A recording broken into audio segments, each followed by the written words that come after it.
Hello बच्चों, welcome back to my YouTube channel maths plaza. तो बच्चों, आज मैं इस वीडियो में बिहार बोर्ड क्लास 9th इतिहास चैप्टर 4 जिसका नाम है विश्व युद्धों का इतिहास। विश्व युद्धों का इतिहास। तो आज हम इसके बारे में बात समझेंगे, एक्सप्लेन करेंगे, ठीक ना। इसमें जो है अभी तक में दुनिया में कुल कितने विश्व युद्ध हुए हैं तो याद रखना है। अभी तक में जो है पूरी दुनिया में 2 विश्व युद्ध हुए। कितने हुए हैं? 2 हुए। इन्हीं दोनों विश्व युद्ध का इसमें पूरा जो है इतिहास दिया गया है। यह वीडियो आज जो है लेक्चर फर्स्ट है, ठीक ना, क्योंकि 2-3 लेक्चर वीडियो अपलोड होने वाला है। चैप्टर बहुत लंबा है। यह कौन सा लेक्चर फर्स्ट है। यहाँ हम लोग हेडिंग क्या लगाएंगे? मुख्य बिंदु। मुख्य बिंदु मतलब समझते जाएंगे, ठीक ना। और समझने के बाद जो मुख्य बिंदु जो निकलेगा, जो मेन पॉइंट निकलेगा, उसको क्या करेंगे? लिखते चलेंगे, मुख्य बिंदु, ठीक ना।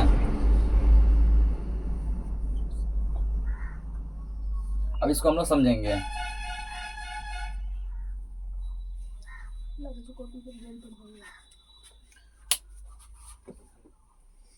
मुख्य बिंदु दिया प्रथम विश्व युद्ध 1914 से 18। विश्व इतिहास में 1914 का वर्ष एक ऐसे युद्ध के लिए उल्लेखनीय है जिसने संपूर्ण विश्व को अपनी आगोश में ले लिया और युद्धरत देशों ने अपने संपूर्ण संसाधन इसमें झोंक दिया, ठीक ना। तो पूछता है कि प्रथम विश्व युद्ध कब हुआ था? 1914 में। कब हुआ था? 1914 में। कब तक हुआ था? 1918 तक, ठीक ना। यहाँ एक पॉइंट बनेगा, प्रथम विश्व युद्ध कब हुआ था और कब तक हुआ था, ठीक ना। और प्रथम विश्व युद्ध ऐसा था जिसमें सभी लगभग जो है काफी सारे देशों ने भाग लिया था। सब क्या किया? अपना अपना जो रुपया पैसा सब कुछ त्याग कर क्या किए? विश्व युद्ध में भाग लिए थे। लेकिन यहाँ प्रथम विश्व युद्ध, दुनिया में पहली बार विश्व युद्ध कब हुआ था? 1914 में। जो कब तक चला था? 1918 तक, ठीक ना। प्रथम विश्व युद्ध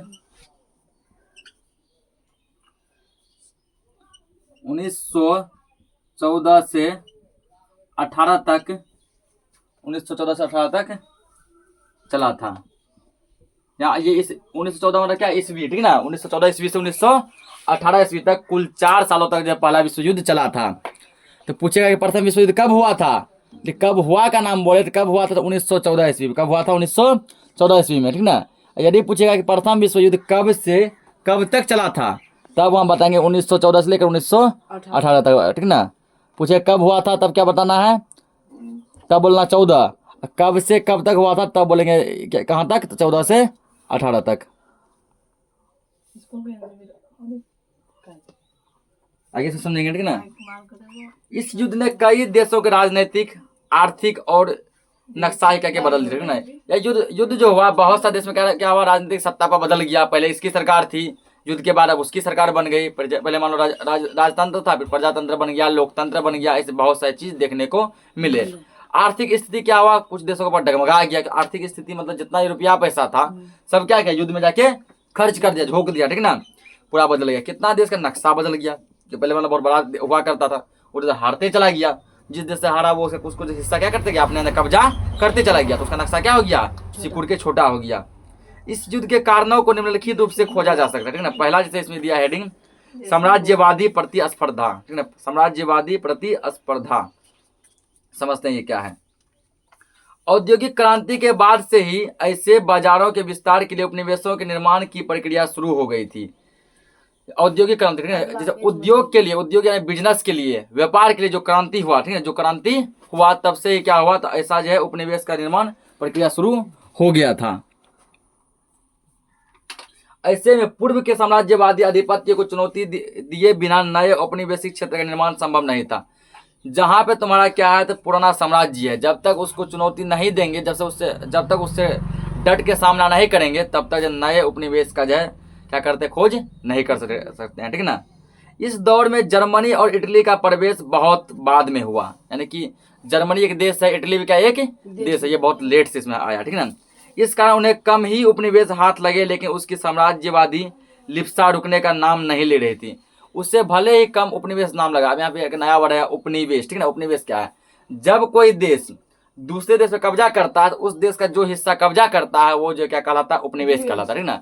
अगर समझो कि भारत जो है पाकिस्तान के लाहौर पे कब्जा कर लेगा तो लाहौर भारत का क्या कहलाएगा? उपनिवेश कहलाएगा, ठीक ना। तो ये भारत बोल सकता है लाहौर हमारा क्या है? उपनिवेश है। अगर समझो भारत यदि नेपाल के काठमांडू पे अपना हिस्सा करता है, ठीक ना, और काठमांडू को मान लो जीत लिया, तो भारत क्या बोलेगा? काठमांडू हमारा क्या है? उपनिवेश है, ठीक ना। तो उपनिवेश समझ गया। जब कोई देश दूसरे देश पे क्या करता है? कब्जा करता है तो उस देश का हिस्सा इस देश का क्या कहलाता है? उपनिवेश कहलाता है। 1914 ईस्वी तक जर्मनी औद्योगिक क्षेत्र में काफी प्रगति कर चुका था, ठीक ना। यानी कि 1914 ईस्वी आते तक जो है जर्मनी में बहुत सारे उद्योग वगैरह लग चुके थे, बहुत सारे फैक्ट्री सब लग चुके थे। वह ब्रिटेन और फ्रांस को भी काफी पीछे छोड़ चुका था। मतलब ब्रिटेन और फ्रांस, ब्रिटेन यानी क्या, इंग्लैंड, ठीक ना। फ्रांस यानी फ्रांस ही। ब्रिटेन और फ्रांस से भी आगे कौन निकल चुका था? जर्मनी, ठीक है। कौन निकल चुका था? जर्मनी। जर्मनी को भी उद्योग के लिए कच्चे माल और तैयार माल के लिए बाजार की आवश्यकता थी। कुछ ऐसा सामान है जिसको बनाने के लिए कच्चा माल चाहिए, ठीक ना। जैसे मतलब सब्जी बनाना है, उसके लिए क्या चाहिए? कच्चा सामग्री चाहिए, फिर उसको पका के बनाते हैं। अब कुछ मतलब कि तैयार हो चुका है, ठीक ना, उसको बेचना है, उसके लिए क्या चाहिए? बाजार की आवश्यकता है। तो जर्मनी भी ऐसा बाजार का खोज कर रहा था जहाँ कच्चा माल खरीद के उस माल को तैयार कर सके। जब माल पर तैयार हो जाएगा उसको क्या किया जा सके? बेचा जा सके। किंतु एशिया और अफ्रीका के अधिकांश हिस्से को पुराने साम्राज्यवादी देश आपस में बांट चुके थे। यानी एशिया महादेश, अफ्रीका महादेश, इन दोनों में जितना भी हिस्सा था, पुराने जो देश थे, ठीक ना, वो क्या किया? अपना अपना उपनिवेश उसको बना के उसको क्या किया? अपने भागों में बांट चुके थे। ऐसी परिस्थिति में जर्मन साम्राज्यवादियों ने पतनशील तुर्की साम्राज्य की अर्थव्यवस्था पर अपना नियंत्रण करना चाहा। अब जर्मनी सोचा हम किस पर अधिकार कर ले? तुर्की पर। तुर्की क्या एक देश है, ठीक ना। जर्मनी क्या सोचा? हम तुर्की पर अधिकार कर लेते हैं। इसके लिए जर्मनी ने तुर्की के सुल्तान से बर्लिन से तुर्की के सुल्तान से बर्लिन से बगदाद तक रेलवे लाइन बिछाने की योजना पर स्वीकृति चाहिए, ठीक ना। तो जर्मनी जाके क्या किया? तुर्की में जो सुल्तान था, जो राजा था, उसे बात किया। अब बातचीत करके क्या फैसला किया? बड़ा सुनिए ना, आप एक काम कीजिए, बर्लिन से लेकर बगदाद तक, जगह का नाम है, बर्लिन से लेकर बगदाद तक क्या किया? रेलवे लाइन बिछाइए, ठीक ना। जर्मनी की इस योजना का फ्रांस और रूस ने विरोध किया। फ्रांस और रूस बोला नहीं, ऐसा नहीं हो सकता, यह संभव नहीं, ऐसा नहीं किया जा सकता, ठीक ना। इधर 1905 के रूस जापान युद्ध में जापान के विजय से जापान की साम्राज्यवादी महत्वाकांक्षा और प्रवाह चढ़ने लगी थी, ठीक ना। पूछ सकता है रूस और जापान का युद्ध कब हुआ था? 1905 में। ये पॉइंट दिखा देते हैं।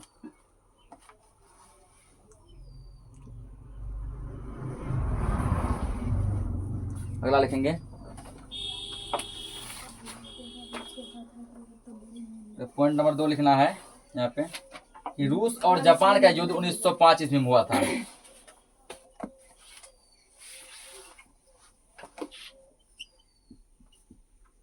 रूस और जापान का युद्ध कब हुआ था? 1905 ईस्वी में हुआ था।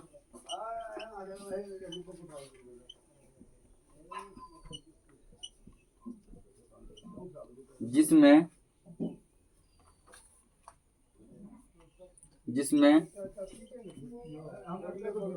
जापान की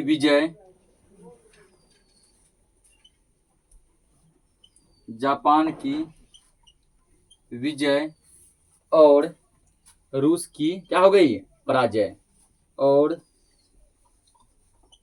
रूस की पराजय हुई। तो यहाँ पूछेगा कि रूस और जापान का युद्ध कब हुआ था?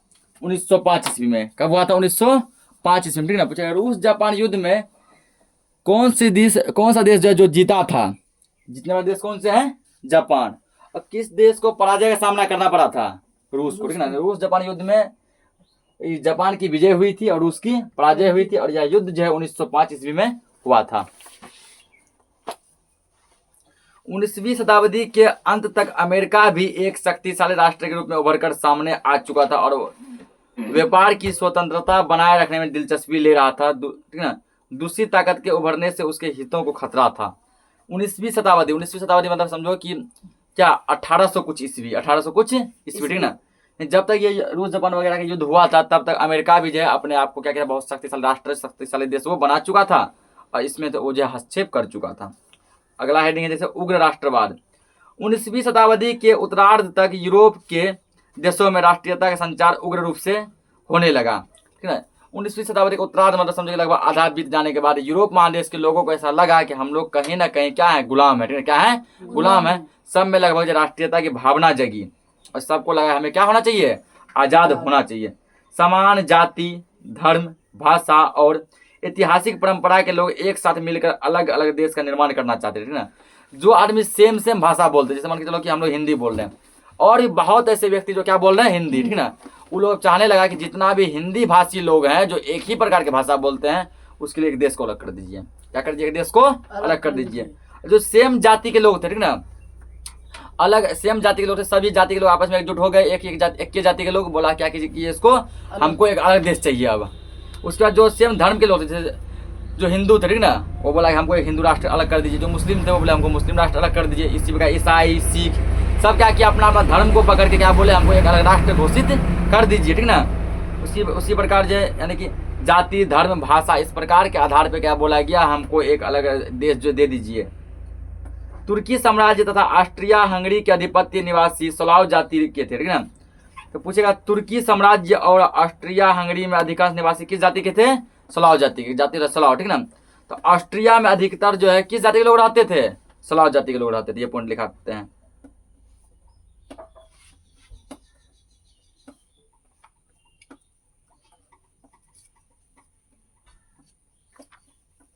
यहाँ लिखेंगे पॉइंट, ठीक ना, तीसरा पॉइंट।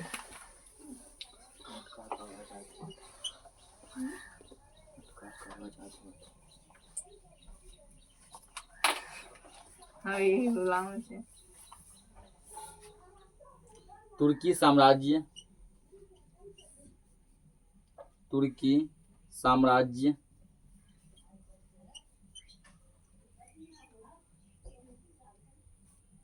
तथा ऑस्ट्रिया हंगरी में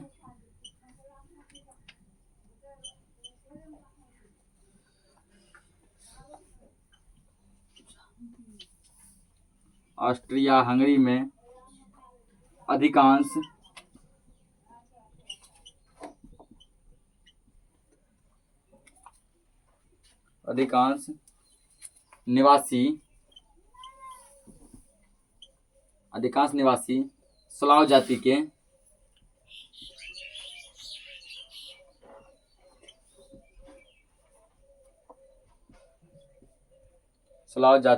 के थे।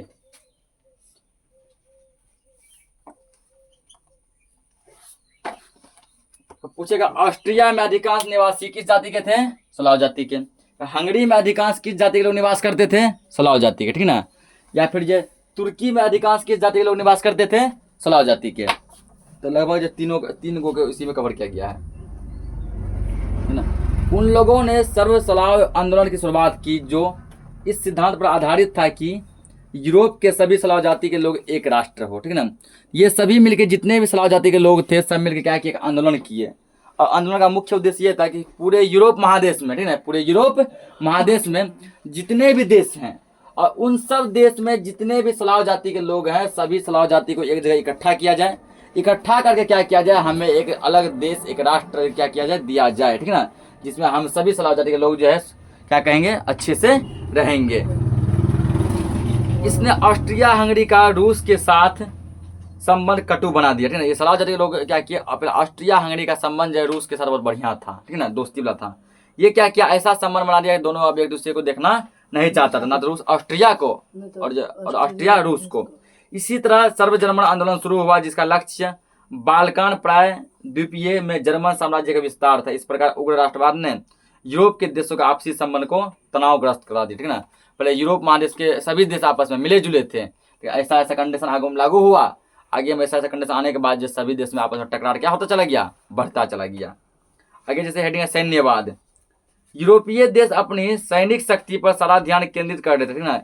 यूरोप के जितने भी देश थे सब अपना पूरा माइंड किस पे फोकस करते थे, अपने सैनिक पर। किस पे, सैनिक पे, फोर्स पे। जैसे फ्रांस, जर्मनी आदि प्रमुख यूरोपीय देश अपने राष्ट्रीय आय का लगभग 85% सैनिक तैयारियों पर व्यय कर देते, ठीक ना। फ्रांस जितना पैसा पूरे साल में कमाता था उसमें 85% पैसा किस पे खर्चा करता था, सैनिक पे। इसमें 100 रुपये कमाया तो 85 वो किस पे खर्च किया, सैनिक पे। और यदि समय 1 लाख रुपए कमाया तो 15,000 रुपए क्या करता था, इधर उधर खर्चा किया। बाकी का 85,000 रुपए जो कहाँ खर्चा करता था, सैनिक पे खर्चा करता, ठीक ना। फ्रांस भी दरमनी भी दोनों। 1913-14 ईस्वी में फ्रांस के पास लगभग 8 लाख, जर्मनी के पास 7 लाख 60,000 और रूस के पास 15 लाख की अस्थायी सेना थी, ठीक है ना। जैसे मान के चलो जैसे पहला युद्ध जब शुरू होने लगा, कब शुरू हुआ था 1914 में। पहला युद्ध जब शुरू होने लगा, पहला युद्ध आते आते जो है तब तक जो है क्या किया, इतना पैसा लोग खर्चा किया सैनिक पे कि फ्रांस के पास जो तब तक जो 8 लाख सैनिक थे। कितने सैनिक थे? 8 लाख।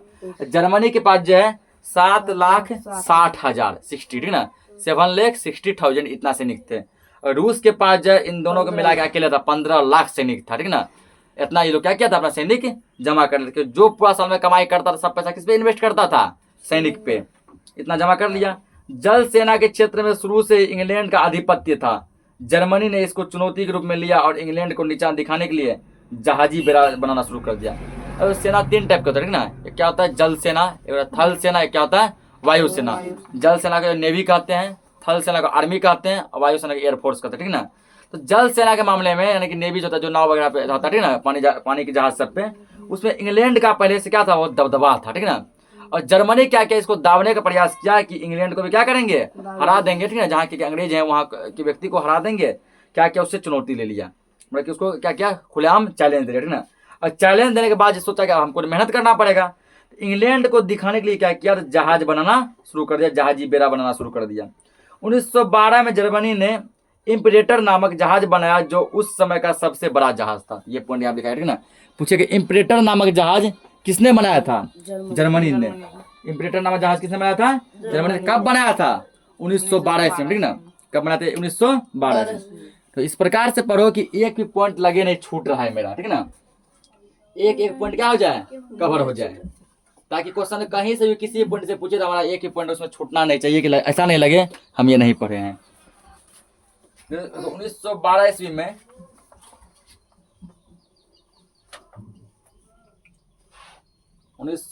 ईस्वी में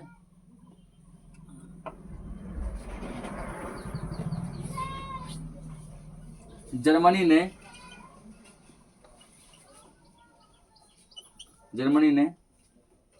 इम्परेटर,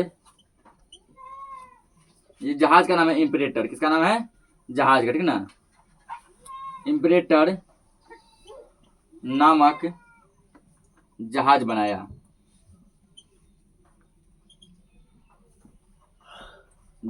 ठीक ना, जो उस समय का सबसे बड़ा जहाज था।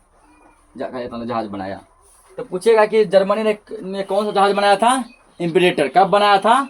1912 ईस्वी में। और ये जहाज उस समय का, जब ये बनाया गया था, उस टाइम का सबसे बड़ा जहाज था। इससे बड़ा और कोई जहाज नहीं बना हुआ था, ठीक ना। इस प्रकार जर्मनी इंग्लैंड के बाद दूसरा शक्तिशाली राष्ट्र बन गया। तो सबसे पहला शक्तिशाली राष्ट्र कौन था? इंग्लैंड, ठीक ना, यानी ब्रिटेन।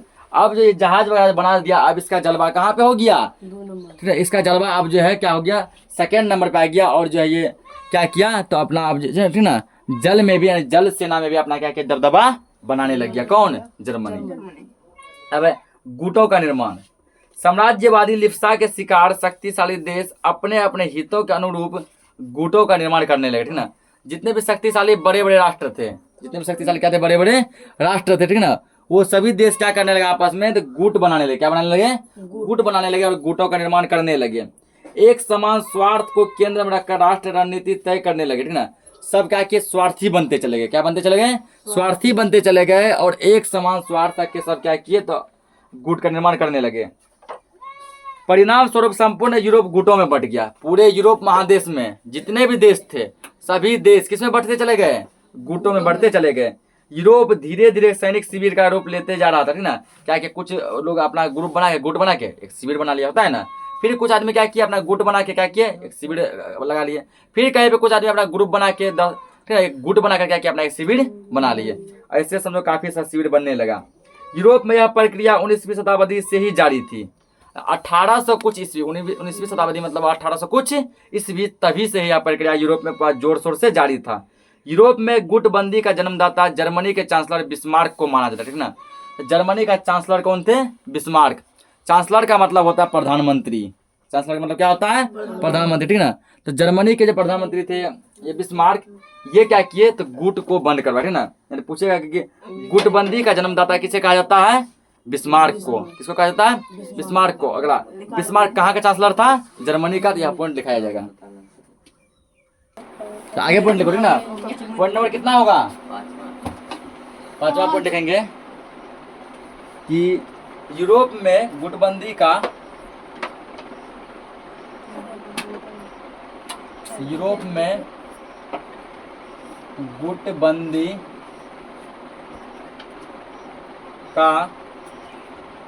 जन्मदाता गुटबंदी का जन्मदाता जर्मनी के चांसलर बिस्मार्क को माना जाता है। जर्मनी के चांसलर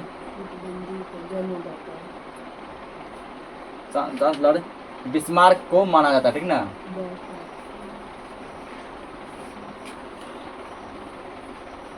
बिस्मार्क को माना जाता है। अब यहाँ से 2-3 का ऑब्जेक्टिव पूछेगा, ठीक ना। पूछेगा पूरे यूरोप महादेश में गुटबंदी का जन्मदाता किसे माना जाता है? बिस्मार्क को। किसे माना जाता है? बिस्मार्क को। अगला, बिस्मार्क कहाँ का चांसलर था? जर्मनी का, याद रखना, ठीक ना। बिस्मार्क कहाँ का चांसलर था? ये जर्मनी का चांसलर था और जर्मनी के चांसलर बिस्मार्क को जो गुटबंदी का जन्मदाता माना जाता है। उसने सन 1879 में ऑस्ट्रिया के साथ द्वैध की संधि की थी, ठीक ना। क्या किसका संधि किया था? द्वैध का। किसके साथ? ऑस्ट्रिया के साथ। कब किया था? 1879 में, ठीक ना। 1882 में एक ट्रिपल अलायंस, ट्रीगूट क्या किया? बनाया, जिसमें जर्मनी, ऑस्ट्रिया, हंगरी और इटली शामिल थे, ठीक ना। तो पूछता यह है कि ट्रीगूट में कौन कौन से देश शामिल थे? ट्रीगूट समझौते में कौन कौन से देश शामिल थे? ट्रीगूट कौन कौन शामिल था इसमें, ठीक ना। इसमें शामिल थे जर्मनी, ऑस्ट्रिया और इटली।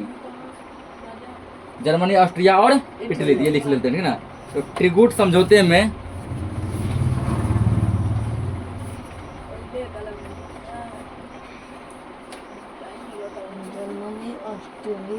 ना 1882 में बिस्मार्क ने 2-4 पॉइंट इसी में कवर करते हैं। बिस्मार्क ने, ठीक ना, तो अलग अलग पॉइंट बनता है। ये जब ऐसा पॉइंट जो लिखा है 2-3 ऑब्जेक्टिव कवर होगा। बिस्मार्क ने 1882 ईस्वी में ट्रीगूट बनाया। ट्रीगूट समझौता, ठीक ना। ट्रीगूट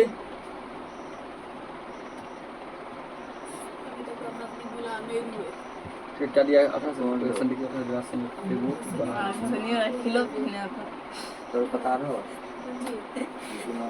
बिस्मार्क ने 1882 में ट्रीगूट समझौता किया। ट्रीगूट समझौता, ट्रीगूट बनाया, अलामत बनाया, जिसमें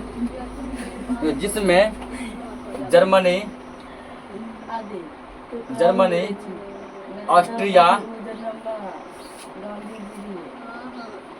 ऑस्ट्रिया और इटली शामिल थे। और इटली क्या थे? शामिल थे, ठीक ना। शामिल थे। अब यहाँ से देखो 2-3 का ऑब्जेक्टिव पूछेगा। पहला पूछेगा कि ट्रीगूट समझौता किसने किया था? ट्रीगूट किसने बनाया था? बिस्मार्क ने। किसने बनाया था? बिस्मार्क ने। अगला पूछेगा कि ट्रीगूट किसने बनाया था? बिस्मार्क ने। हो गया। ट्रीगूट जो कब बनाया गया था? 1882 ईस्वी में, ठीक ना। ट्रीगूट कब बनाया गया था? 1882 ईस्वी में।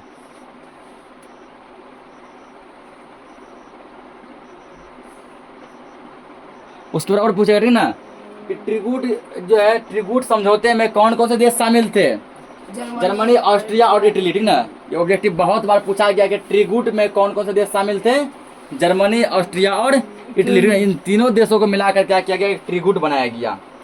इसका ट्रीगूट का मुख्य उद्देश्य क्या था? यह ट्रीगूट जो फ्रांस के विरुद्ध बनाई गई थी, ठीक है। पूछेगा कि ट्रीगूट जो है किसके विरुद्ध में बनाई गई थी?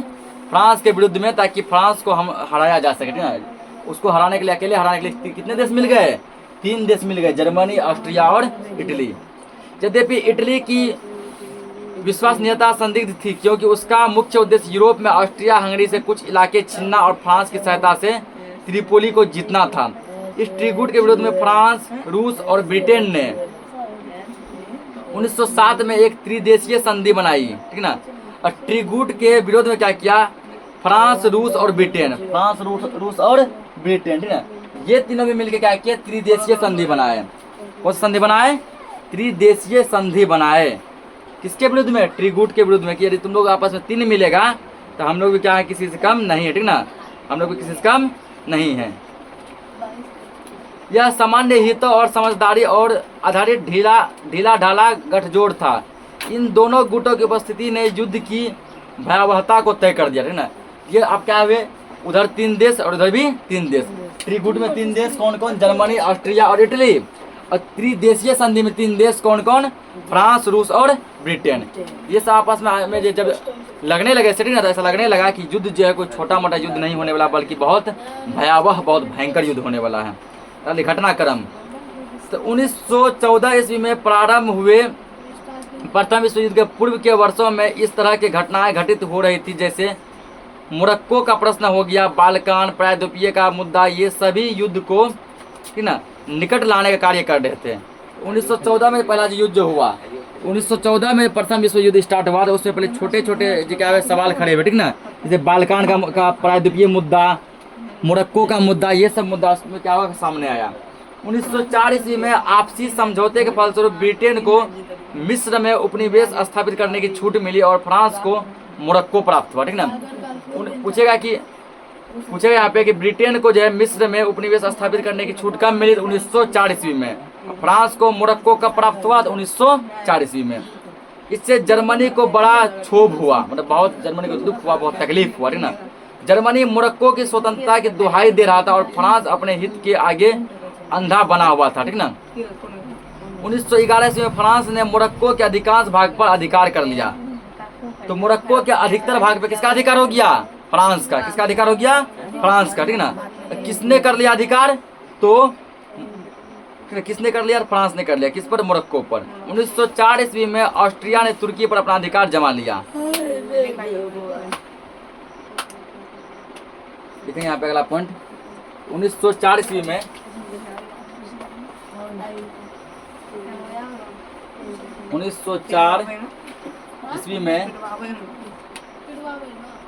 हल्ला मत करो। ईस्वी में 1904 ईस्वी में ऑस्ट्रिया ने तुर्की पर,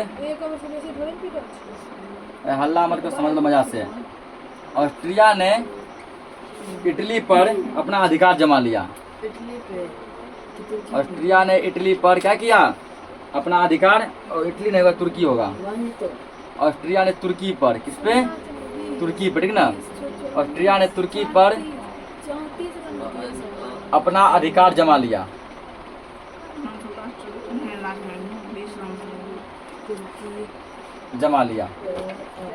अब पूछेगा आप ठीक ना, कि ऑस्ट्रिया ने तुर्की पर कब कब्जा किया? 1904 ईस्वी में। कब कब्जा किया? 1904 ईस्वी में।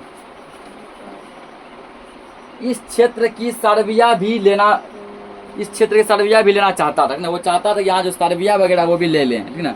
और बाल्कान क्षेत्र में एक संयुक्त स्लाव जाति कायम करना चाहता था।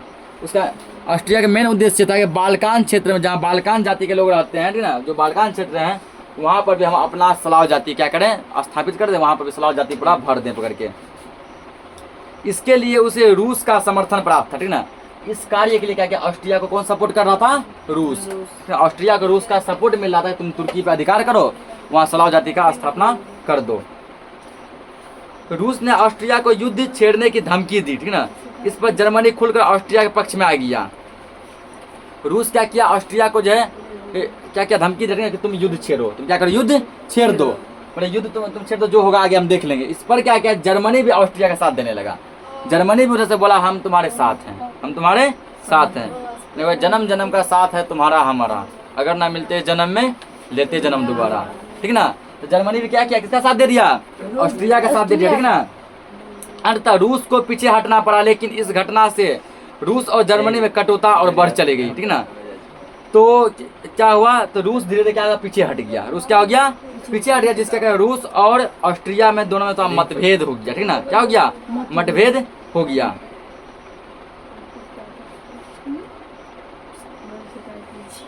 मतलब साथ ही जर्मनी फ्रांस के प्रति भी उतना ही विषाक्त था। जर्मनी का चांसलर बिस्मार्क फ्रांस को पंगु बना देना चाहता था, ठीक ना।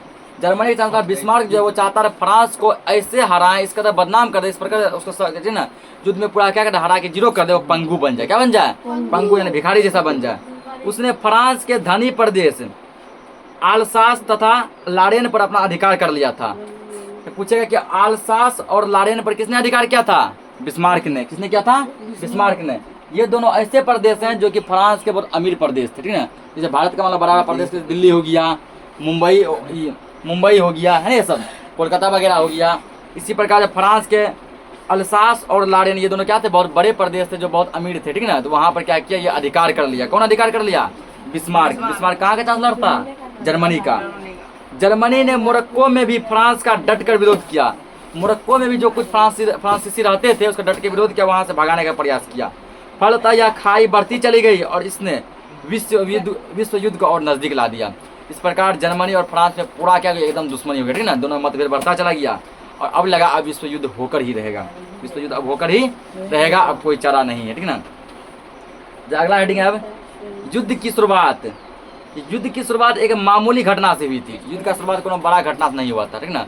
पहला युद्ध का शुरुआत किस घटना से हुआ था? एक मामूली घटना से। एक कोई छोटा मोटा घटना था, ठीक है, जिसमें कि युद्ध की शुरुआत हो गई।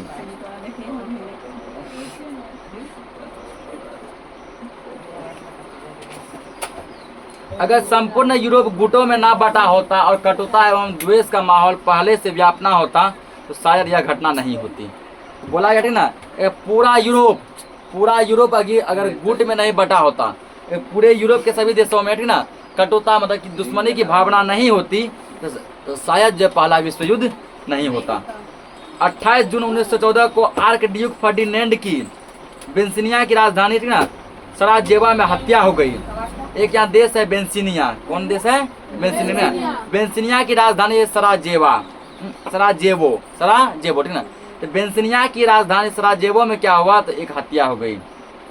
किसकी हत्या हो गई? आर्क ड्यूक फर्डिनेंड की, ठीक ना। बेंसिनिया की राजधानी सराजेवो में आर्क ड्यूक फर्डिनेंड की क्या हो गई? हत्या हो गई। ऑस्ट्रिया ने इस घटना के लिए सर्बिया को जिम्मेवार ठहराया और सर्बिया के समक्ष मांगे रखी, ठीक ना। ऑस्ट्रिया बोला कि इस हत्या का जो है जड़ कौन है? इस हत्या का जड़ जो है सर्बिया है, कोई और नहीं बल्कि कौन है? सर्बिया है। एक देश था, ठीक ना, सर्बिया है। और सर्बिया को बोला गया तुम माफी मांगो। तुम क्या मांगो? सबसे माफी मांगो, ठीक ना। सर्बिया ने स्वीकार करने से इनकार कर दिया क्योंकि इसे वह स्वतंत्रता पर ठुकराघात समझता था। सर्बिया बोला मेरा यहाँ कोई गलती नहीं, हम माफी नहीं मांगेंगे। हम क्या करेंगे? माफी नहीं मांगेंगे, ठीक ना। तो जब सर्बिया माफी मांगने से इनकार कर दिया तो 28 जुलाई 1914 को ऑस्ट्रिया ने सर्बिया के खिलाफ युद्ध की घोषणा कर दी। पूछेगा कि ऑस्ट्रिया ने सर्बिया के खिलाफ युद्ध की घोषणा कब कर दी? ये लिखेंगे 28 जुलाई 1914 ईस्वी को, ठीक ना। कितना गला फोन? 28 जुलाई 1914 को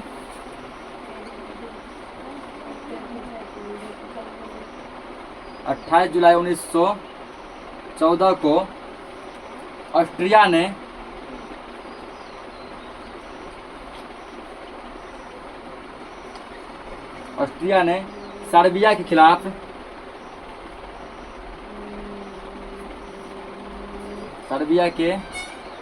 के खिलाफ युद्ध की घोषणा कर दी। युद्ध की घोषणा कर दी।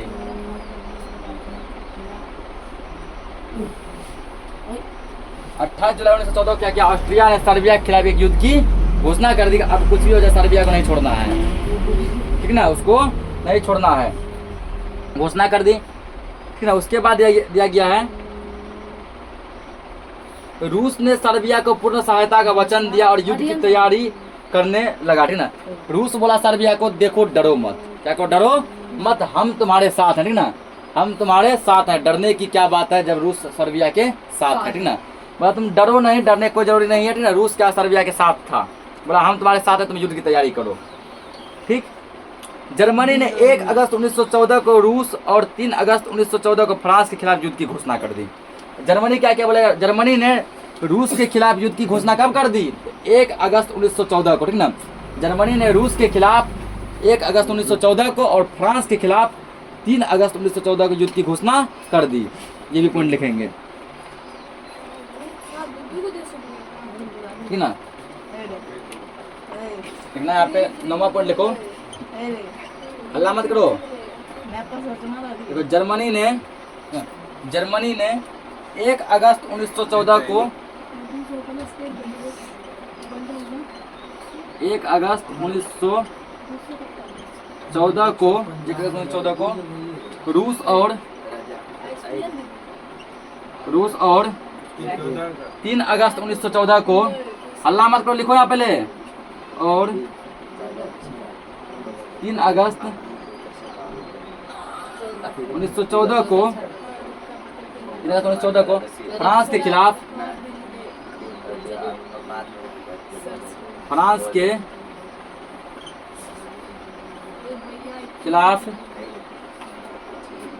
युद्ध की घोषणा कर दी। युद्ध की घोषणा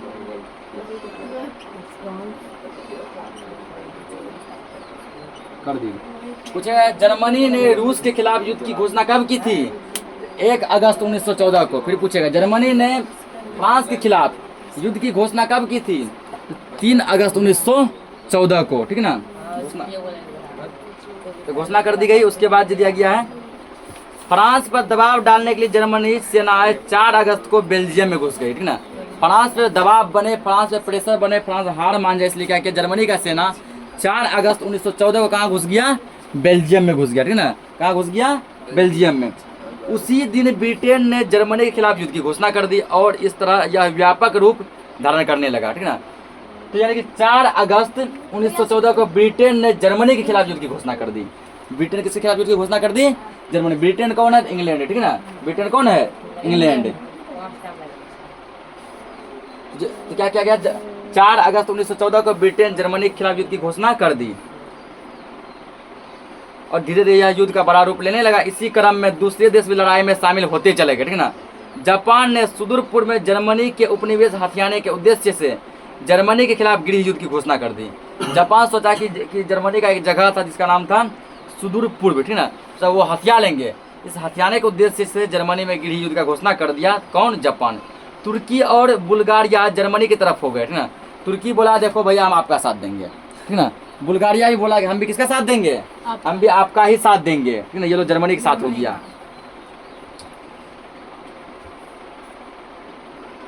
ट्रीगुट का सदस्य होने के बावजूद इटली कुछ समय तक तटस्थ रहा। अंततः वह भी जर्मनी और ऑस्ट्रिया हंगरी के खिलाफ युद्ध में शामिल हो गया, ठीक ना। तो इटली क्या था? ट्रीगुट का सदस्य था, लेकिन फिर भी कुछ दिन तक वो क्या रहा? चुप रहा, ठीक ना। इसका ये क्या चुप रहा? पहले को जो कुछ नहीं बोला, कहीं पे युद्ध का घोषणा नहीं किया। अंत में वह भी जर्मनी और ऑस्ट्रिया हंगरी के खिलाफ युद्ध की घोषणा कर गया, ठीक ना। वो क्या किया? ट्रीगुट से निकल गया, जर्मनी और ऑस्ट्रिया हंगरी के खिलाफ वो भी क्या किया? युद्ध का घोषणा कर दिया, यानी कि इटली अलग हो गया, ठीक ना। इस प्रकार जब आर्क ड्यूक फर्डिनेंड की हत्या युद्ध के तत्कालीन कारण के रूप में सामने आया।